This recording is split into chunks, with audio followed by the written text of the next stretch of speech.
So, I'm Susie. I'm 27. My name's Nigel. I'm Amira.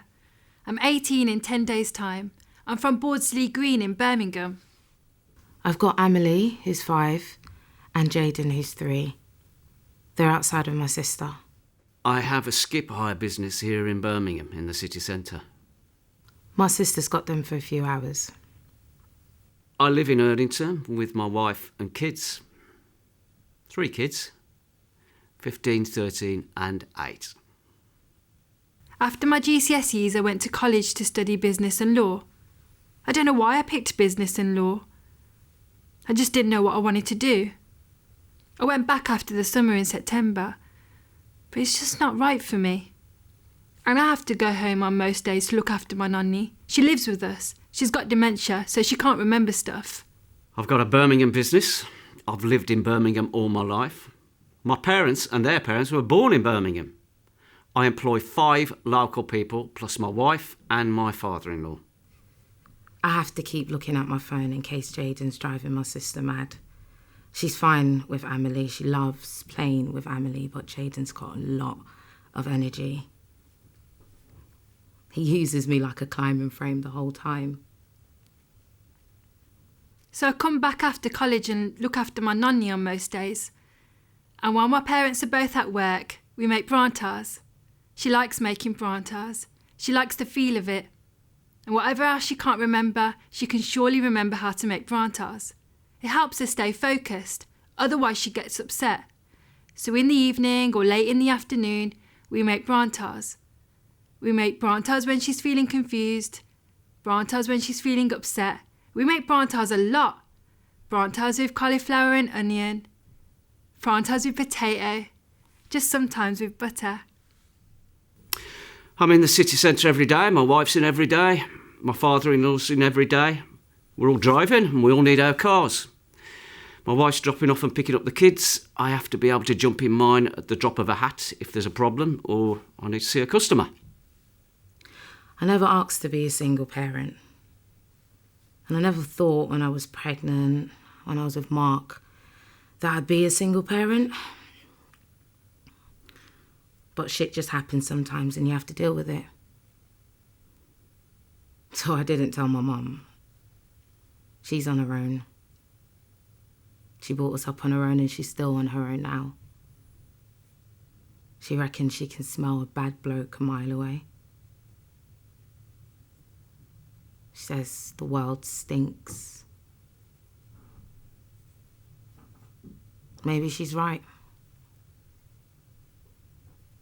I told my sister. She lives in a flat with her girlfriend. There's not room for us there, otherwise I know she'd have us. My son Connor's got a bike. He's the eldest. He could be riding to school and back. Could do with the exercise. He's in his room all the time, on video games. At his age, I was out with me mates. He says they socialise online. All of them running round some lunar landscape like idiots.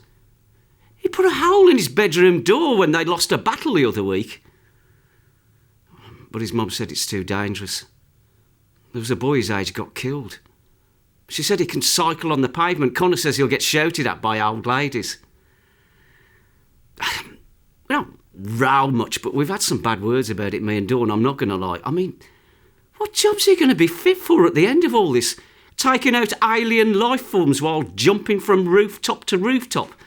You know, I said to Dawn, I don't think there's a BTEC in that, love. It's not a rich area where we live. More than half the kids in Bawdsley Green are poor. And people don't live as long as they do in some other areas. My granddad died last year. People here live 2.5 years less than the national average. I think about my granddad sometimes. I think that if we was to live somewhere else, maybe he'd still be alive. Things happen in a whole life. They don't go how you expect. When I moved into my house in Sparkbrook, You can say the pollution's bad there, I don't care. You can say what you like about it. That's where I lived, and that was my home. When I got the keys and I moved in, there was no way I thought this was going to happen. He was older than me. He was working. I was looking after the babies.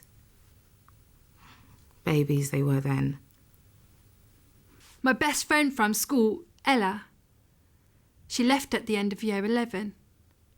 She moved to Solihull with her family. She went to the college there, and she studies animal management. She had 3 dogs that we used to walk, because we both really liked animals. I went there one day. I didn't go to my course. I got the bus and went to a college in Solihull. It took about half an hour, something like that, 40 minutes. I thought I might see her. We haven't messaged in ages. I thought I might bump into her, but I didn't. So I went to the park next to her college, and I sat down and watched everybody going in and everybody going out. So if they charge £12.50 a day, every day, per car to come into the city centre, that's £3,000 a year they want us to fork out per car. It's £8 a day for a family to use the bus. I've got trucks coming in and out all the time.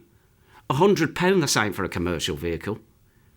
Yes, there's a 1-year exemption for HGVs and vans in the clean air zone. Yes, there's a scrappage scheme. A year? What am I meant to do in a year? It's not enough. Not for my family, not for my business.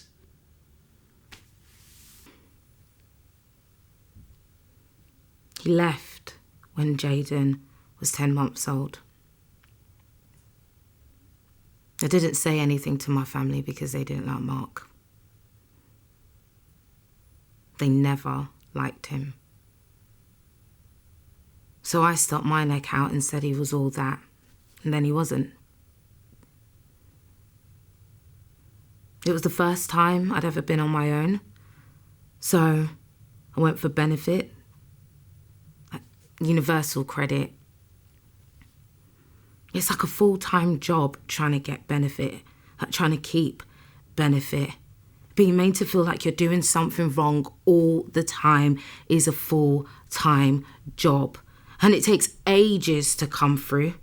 It was like 6 weeks I waited for my first payment. And it wasn't enough for the bills. I got behind with the rent. And when the benefits came, I was behind. I wasn't eating so that there was enough for the kids to eat. I had to go to a food bank. I had to get a loan.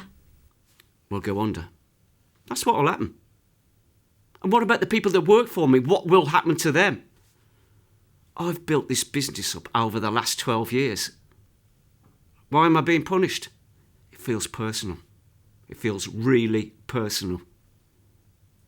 2 years ago, I woke up in the middle of the night because I couldn't breathe. I got rushed to hospital, and the doctor said I had asthma. She told me not to worry. She said 1 in 4 people have allergies and nobody knows why.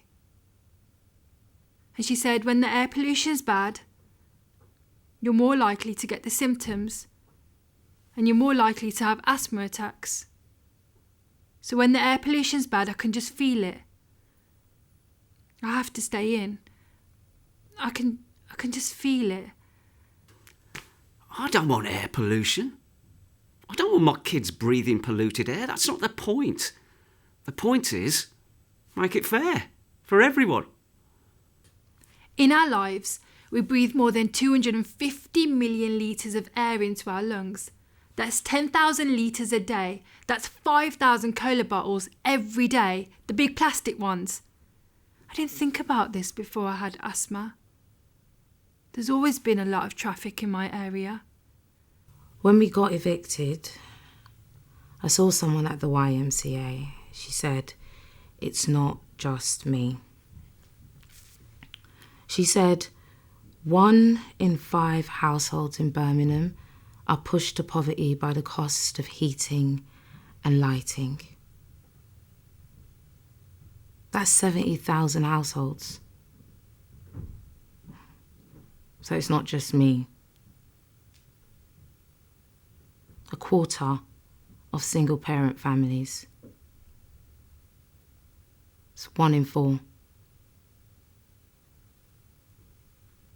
People die of it. Yeah, it's not just getting a bit cold. People die. And it was cold. And then I couldn't cook because you don't want to put the cooker on, or you can't put the cooker on. And it's worse when you're in private rented accommodation. In our place, the only thing that moved that quick in the mark was the heat. At college, they're like, you're a bright girl, Amira. You can do anything you like. But I can't, though. Sometimes getting out of bed is like, yay, go me. Go me. The thing is, there's not one thing I can think of when I think about it that I want to do. I just don't know what I'm doing. I've lost like my get up and go. It got up and went. One thing I do a lot of is cry. That's one thing I do a lot of. Mum says it's hormones. Dad says I worry too much, so... Mum says I should enjoy being young. And what have we done wrong? We bought diesel cars. We were told diesel was best. Now we're being told it's the worst. Now we're going to be charged for it because my car's not compliant. It's 6 years old. I don't have the money to go out and upgrade our cars just like that.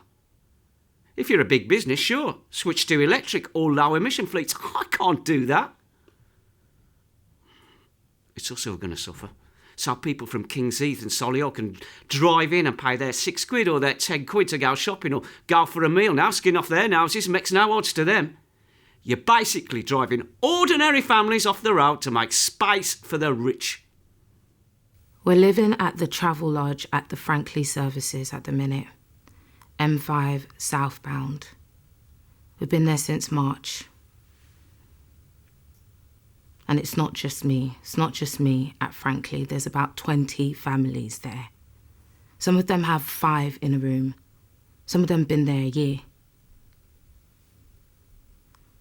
I wrote this down. And I keep a hold of it when I'm in a situation. Because I know it's not just me.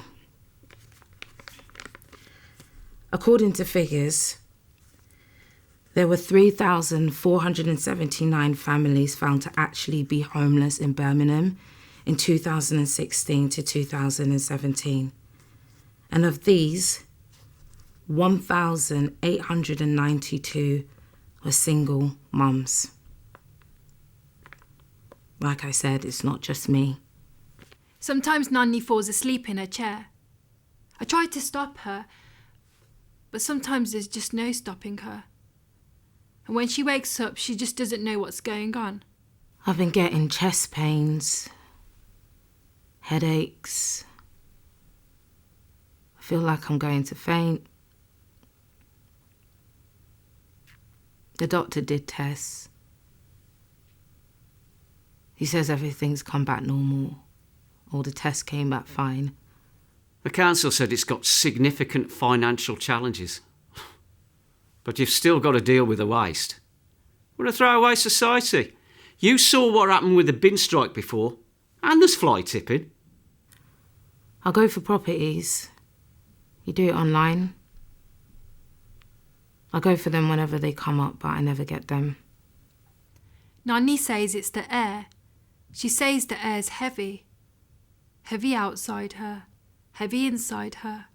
You wouldn't believe what people put in skips. Whole homes. Whole lives. I just want somewhere safe I can live with my children. Laptops, microwaves, toasters, bicycles. You name it.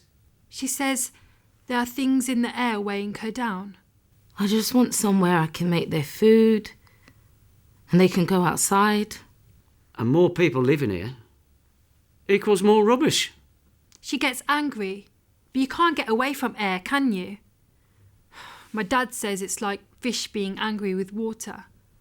If there's one business that's growing in this city, it's waste. Children should be able to go outside, shouldn't they? I think she's right. I don't tell her, but I think she's right.